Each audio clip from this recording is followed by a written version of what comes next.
Hari ini kita akan membicarakan manajemen air 4, jadi bagian 4, yang berjudul Dasar-dasar Optimasi Pengelolaan Sumber Daya Air.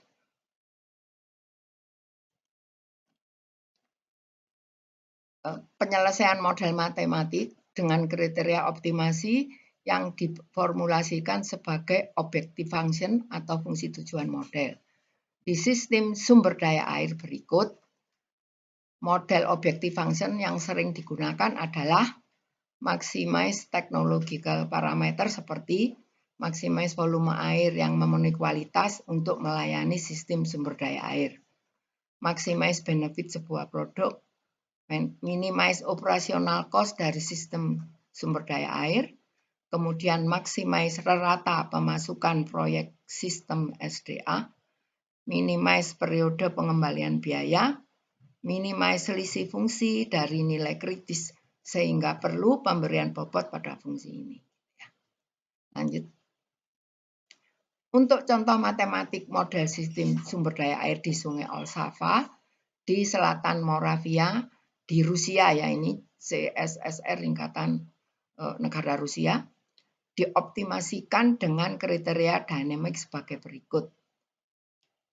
Sigma J sampai I, ini sigma H dengan T sama dengan 1, jadi ini fungsi X set V, fungsi X set V dari J dengan waktu T. Ini juga sama, jadi keterangannya sama, tetapi ini juga positif.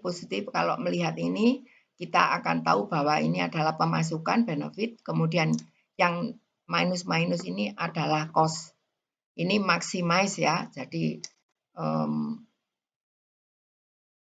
fungsinya berupa fungsi linier ini ya. Nanti kalau dilihat ini J itu linier. Oke. Jadi tetapi juga bisa dikerjakan dengan dynamic. Oke. Nah, lanjut. Di mana itu tadi keterangannya set adalah incremental benefit dalam tahun operasi satu kegiatan sistem sumber daya air. Jadi setiap kegiatan maksudnya. C, biaya dalam tahun operasi satu kegiatan. R, interest rate factor yang ini bunganya adalah R, T-nya adalah tahun. Kemudian V adalah faktor nilai awal atau present, biasanya kita menyebut presentnya, rumusnya 1 plus R pangkat min T. G adalah total waktu pelaksanaan konstruksi, sedangkan H adalah usia rata proyek sistem sumber daya air, S waktu pelaksanaan unit proyek ya. Jadi tadi itu ada notasi-notasi ini keterangannya. Berikut model tadi ya dengan maximize yang paling atas tadi terdiri dari 300 persamaan dan ketidaksamaan ya. Jadi ada 300, ada yang sama, ada yang lebih kecil, ada yang lebih besar, itu yang ketidaksamaan dengan 220 variabel. Jadi variabelnya jumlahnya 220. Untuk sistem yang besar sebaiknya dikombinasikan dengan model simulasi. Jadi kalau tadinya cuma dynamic programming, bisa juga dikombinasikan dengan model simulasi untuk mempermudah ya.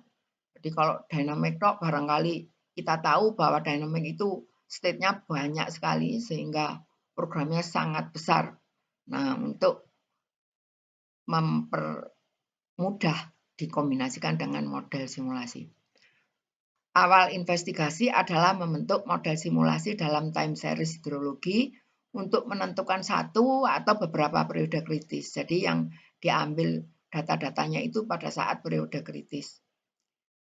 Kemudian optimasi dengan program linear pada periode kritis dilanjutkan dengan simulasi pada time series yang lebih panjang. Jadi di sini dicampur dengan program linear juga dengan simulasi. Oke. Nah, sekarang membicarakan dynamic programming merupakan metode yang tepat pada operation research, terutama bila dilaksanakan pada series panjang atau proses yang panjang ya, paling cocok pakai dynamic programming dengan tujuan mengoptimasi kontrol di seluruh proses. Jadi untuk mengetahui seluruh proses bisa juga dengan dynamic ya. Sebagai contoh, maksimumkan perbedaan level pada pelepasan air pada 4 reservoir. Jadi 4 reservoir ini punya perbedaan level, satu reservoir saja perbedaan levelnya bisa lebih dari 15 detik misalnya ya, tergantung kepada panjang sungai yang bawahnya atau panjang downstream. Kemudian dengan metode DP atau dynamic programming, penentuan kebijakan optimal pada state tertentu dan kemudian tidak memperhitungkan kebijakan pada state sisa proses. Jadi state yang terakhir itu yang paling dipilih ya, jadi optimalnya state yang terakhir. Prosedur dikembangkan oleh ini yang mengembangkan adalah Bellman pada tahun 57. Dinyatakan dengan prinsip optimal disederhanakan dalam persamaan berikut.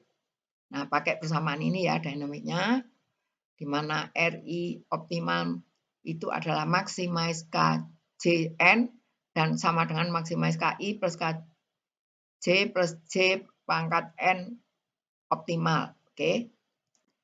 Jadi ini adalah fungsi-fungsinya. K1 pangkat N adalah nilai maksimum objective function state I sampai dengan state N. KI tambahan objective function pada state I. Terus KI plus J pangkat N, OPT. Ini nilai objective function state 1 plus 1 sampai state N menggunakan optimal. Jadi OPT itu optimal policy pada seluruh state. Ya. Prinsip optimal diformulasikan, keputusan optimal RI optimal pada state I adalah keputusan memaksimumkan jumlah penambahan objective function pada state KI dan objective functionnya KI plus J pangkat N OPT ini ya. OPT itu yang keputusan optimal pada sisa state. Nah, ini rumusnya seperti ini, tetapi detailnya nanti Anda akan mendapat pada bagian ke-8 dari kuliah ini ya. Jadi di sini hanya menunjukkan rumus, kemudian menunjukkan pemakaiannya untuk apa, model-modelnya bagaimana. Tapi secara detail akan ada pembahasan khusus dynamic programming pada penjelasan lanjut. Nah, ini contoh dynamic program dari multipurpose sistem sumber daya air. Model ini menunjukkan sistem sumber daya air yang kompleks dapat diteliti dengan program matematik. Maksudnya program matematik itu tadi bisa mengoptimalkan, bisa simulasi. Jadi matematik itu banyak ya. Skema sistem sumber daya air pada gambar berikut. Jadi nanti ada gambar skema yang menunjukkan sistem sumber daya air yang agak kompleks ya, agak rumit. Tujuan dari skema ini adalah mengetahui produksi listrik dari 3 PLTA, kemudian pengadaan air untuk 3 sistem irigasi, air minum dari reservoir D, navigasi sebagai titik kontrol, jadi di sini ada navigasi juga, kemudian kebutuhan kualitas air di semua pengguna. Formulasi masalah sebagai berikut. Perkiraan maksimum penyediaan air dan produksi listrik dapat dijamin oleh sistem sumber daya air. Jadi nanti akan diketahui maksimum penyediaan airnya dan produksi listriknya yang dapat pasti bisa dihasilkan oleh seluruh sistem tersebut. Kemudian keputusan operasi tentunya harus dapat memaksimumkan atau menghasilkan pemasukan ekonomi maksimum. Jadi ini kriterianya. Jadi pemasukan sebesar-besarnya dengan mengoperasikan penyediaan air, produksi, dan segala macam itu ya. Jadi satu. Kemudian data hidrologi periode kritis 10 tahun umumnya diambil sebagai sampel. Paling enggak periode kritis dalam 10 tahun itu harus ada untuk data. Oke. Ini data deterministik, bisa stokastik ya, tergantung nanti kita mau menghitung pakai yang mana. Nah, ini peta atau skema ya, skema dari waduk atau reservoir yang jumlahnya ada 5. Terus yang keterangan yang tadi itu dari gambar-gambar ini. ada PLTA-nya 1, 2, ada 3 PLTA, kemudian reservoir B ini melayani irigasi. Ini setiap waduk ini ada subsistemnya, ini disebut subsistem alfa, yang beta subsistem beta, kemudian yang ini yang ada C-nya itu subsistem delta, yang ada D-nya subsistem gamma ya. Jadi ada 4 subsistem yang menjadi dibagi-bagi untuk keseluruhan. Nanti pada waktu menghitung optimasinya atau simulasinya juga masing-masing sub sesudah itu dikumpulkan. Waktu mengumpulkan lagi bisa pakai dynamic, bisa pakai linear, bisa pakai simulasi. Jadi kita model dynamic, linear, simulasi itu bisa dijadikan satu. Kalau mengambil satu aja juga bisa. Yang penting nanti yang sesuai yang mana ya, memenuhi syarat atau enggak. Oke. Nah, metodenya sebagai berikut. Jadi yang harus ada adalah deterministik, harga air itu sudah tertentu dan energi listrik yang ditentukan. Kenapa? Ini nanti kan dipakai untuk masyarakat. Masyarakat jumlahnya tahu, kebutuhannya tahu. Jadi ini sudah given ya, kalau bahasa Inggrisnya given, harga airnya juga given karena tarif harga air itu sudah biasanya dari pemerintah atau dari pemerintah regional ya.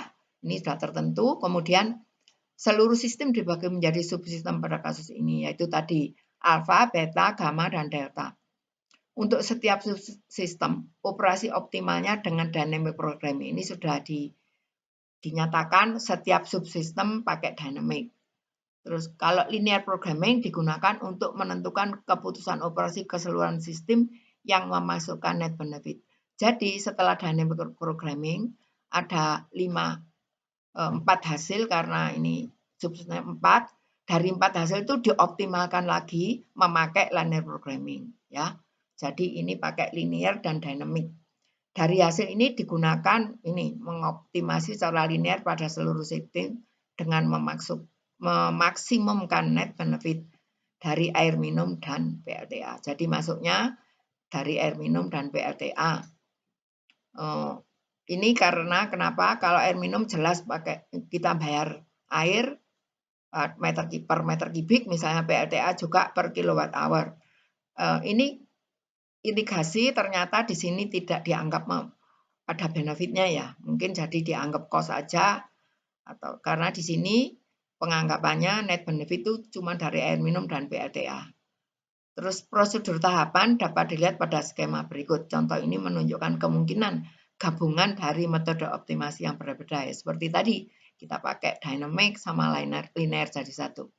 Ini urutannya start. Nah tadi penentuan harga air dan listrik, kemudian optimasi keputusan operasi dengan dynamic programming, penentuan operasi optimal hasil dari jadi setelah keputusan terus operasinya gimana pakai dynamic, terus aplikasi peraturan operasi optimal untuk keseluruhan dengan linear programming.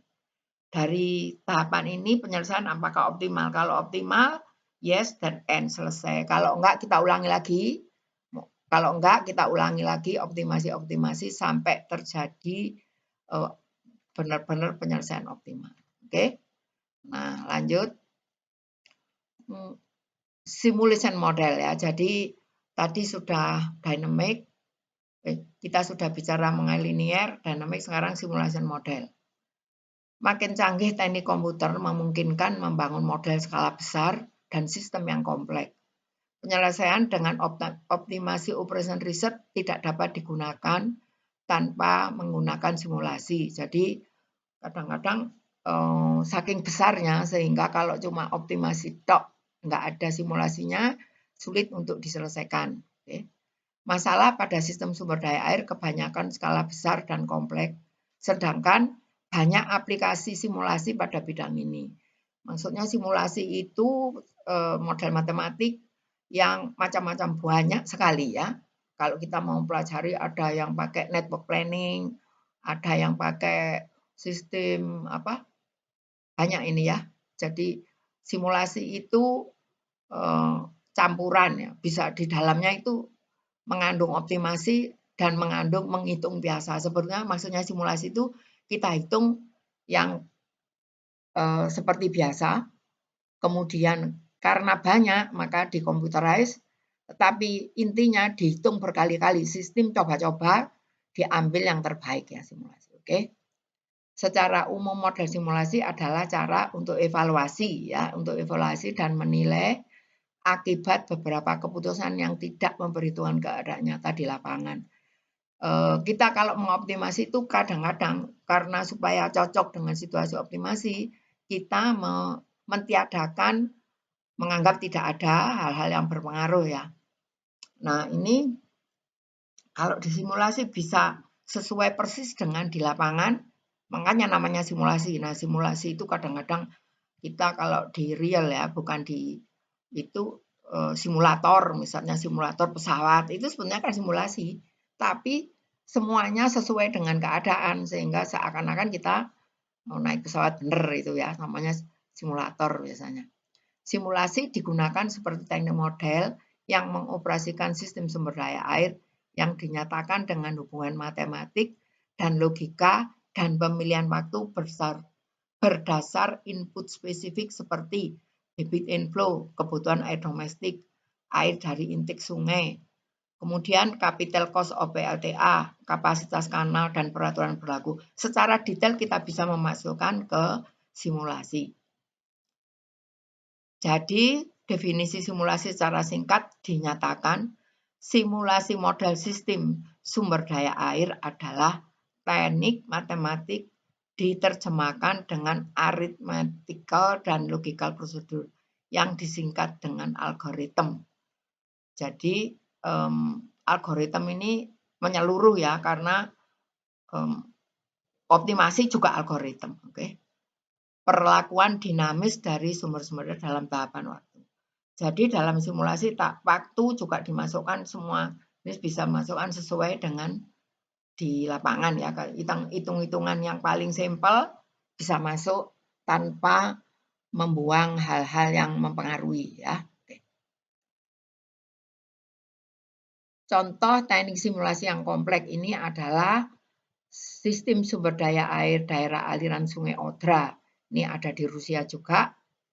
Simulasi model Das Odra menggunakan aplikasi change constraint. Adapun sistem sumber daya air Odra terdiri dari pusat industri dan sekitarnya.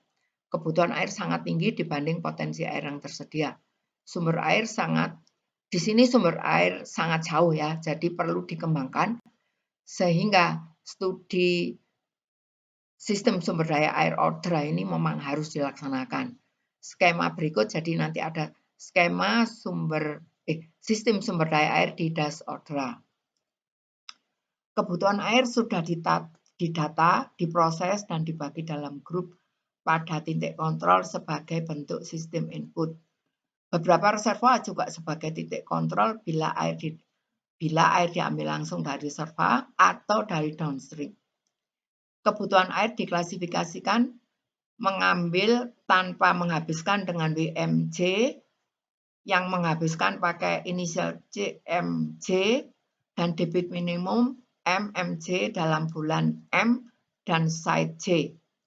Nilai alternatif ditabelkan pada, ini tabelnya namanya requirement on the WRS of the Odra River Basin berikut ini ya. Jadi tabelnya kita lihat, keterangan-keterangan ini ditabelkan seperti ini. Ini skemanya dulu, nanti tabelnya berikut ya. Jadi yang ini ada 10 reservoir, jadi sangat kompleks sekali masing-masing reservoir. Ada yang hanya lewat aja, ada yang untuk irigasi, ada yang untuk PLTA sesuai dengan keterangan tadi. Oke. Nah, lanjutnya kita akan membaca tabel ini ya.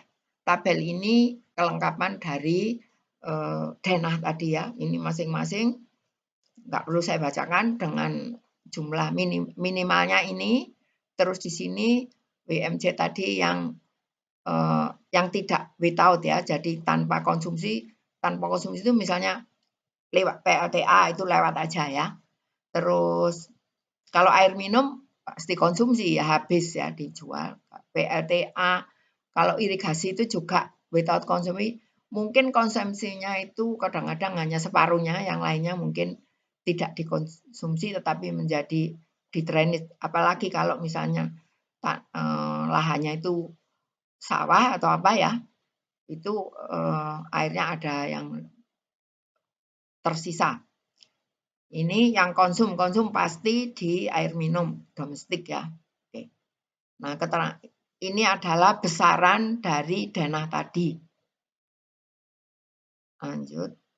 Nah, tujuan dasar di DASODRA, SSDA itu sistem sumber daya air, adalah keandalan aturan debit sungai. Jadi tujuannya andalan di sungai itu berapa untuk penyediaan air, kemudian simulasinya deterministic model. Jadi di sini datanya sudah tertentu, tidak perlu memakai probabilitas.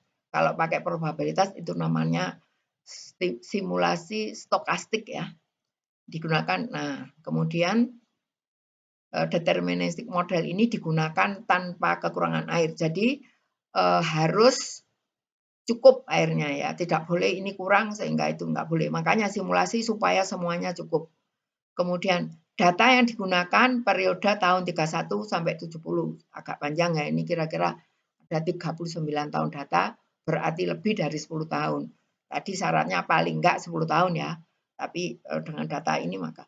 Kemudian dihitung keandalan model ini diperkirakan 98,7%. Ini ada perhitungan tersendiri untuk menghitung keandalan. Nanti kita dibicarakan pada saat Anda akan memperdalam khusus mengenai linear atau dynamic programming ya. Nah, di sini sudah dihitung dengan cara itu, dengan simulasi ketemunya 98,7%. Jadi studi ini sangat memenuhi syarat ya, karena hampir 100% andal. Untuk analisis sistem sumber daya air ODRA menggunakan debit bulanan pada titik yang ditabelkan berikut. Tabel the stream gauging station on the WRS of the ODRA River atau station SSDA ODRA ya. Jadi di sistem sumber daya air ODRA tadi kita lihat stasiun pengukur hujan gauging station itu. Oke. Pengukur hujan atau pengukur debit ya. Nah, ini nama-nama stasiunnya, ini sungainya atau streamnya, stasiunnya juga ini juga, oke? Jadi ini keterangan dari denah tadi, tapi nama-nama ini adalah nama tempat mengukur hujan dan mengukur debit. Oke. Data hidrologi untuk perencanaan pengendalian banjir, ada juga pengendalian banjir difokuskan pada subsistem Das Ostravis. Jadi di Das Ostravis ini yang paling besar terjadinya banjir. Jadi hitungan akan difokuskan di sini. ODRA itu mempunyai 19 reservoir yang diteliti, 5 reservoir dibangun, 3 sudah didesain, dibangun pada tahun 2000, 2 yang lain dibangun sudah 2000. Ini lihat tabel reservoir di dalam tabel reservoir di WRS of the ODRA River Basin berikut itu nanti ya. Kemudian ada tabel reservoir. Kemudian optimasi SSDA Das ODRA berdasar metode yang macam-macam tadi membuktikan kenaikan kebutuhan pada tahun 2000 sampai 2015. Jadi tahun 2000 dengan 2015 itu sudah berbeda kebutuhannya. Simulasi model berfokus pada pilihan 2 grup, yaitu ada 2 grup menghitung simulasi model. Yang pertama, grup dengan pemenuhan kebutuhan cukup hanya dari Das ODRA, dari Das itu sendiri, persediaannya dipakai. Kemudian yang B, ada grup B itu dengan tujuan memenuhi kebutuhan dengan kombinasi operasi reservoir. Jadi kecuali reservoir di Das ODRA, juga transportasi sistem dari sungai ya, dari sungai yang dari Danube, Odra. Jadi kalau tadinya cuma Odra ditambahi Danube dan Labe. Transbasin diversion dari Teplitz Reservoir di Sungai Biva. Dari mengambil transbasin itu adalah kanal sambungan dari sungai yang lain, kemudian nanti dimasukkan ke sistem Odra ini ya. ternyata dari perbandingan ekonomi dua grup ini membuat Maximize tentunya dengan benefit. Grup B ternyata lebih tinggi pengembangan pada tahun 2015. Jadi tadi kan tahun 2015 itu lebih banyak permintaan ya, lebih banyak penggunaan air sehingga yang SSDOA grup B lebih diterima untuk pengembangan ke depan. Jadi yang grup B ini yang diterima ya. Karena tentu saja logikanya karena dia mengambil air dari tempat lain sehingga kalau cari benefitnya ya lebih besar. Ya, itu dari segi gampangannya aja. Tapi nggak bisa secara itu ya harus dihitung. Oke, lanjut. Ini tadi tabel reservoir yang dijelaskan bahwa existing reservoir itu ini namanya 2. Ini 1, 2, 3, 4, 5. Kemudian yang dibangun pada tahun 2003 ini, terus sesudah 2000 ada 2. Sedangkan storage-nya ini dalam juta meter kubik udah diketahui di sini. Ini minimum rilisnya aturannya ini. Jadi aturan-aturan ini berdasar simulasi dan macam-macam tadi akhirnya ini ya yang ketemu. Kalau storage ini data, yang rilis ini hasil dari studinya, studi yang macam-macam tadi ya. Oke. Nah, saya kira bahan untuk hari ini, untuk saat ini dengan judul tadi adalah model-model optimasi pada manajemen air. Sudah saya terangkan. Kemudian bagaimana secara detail akan kita dapatkan pada kuliah-kuliah selanjutnya.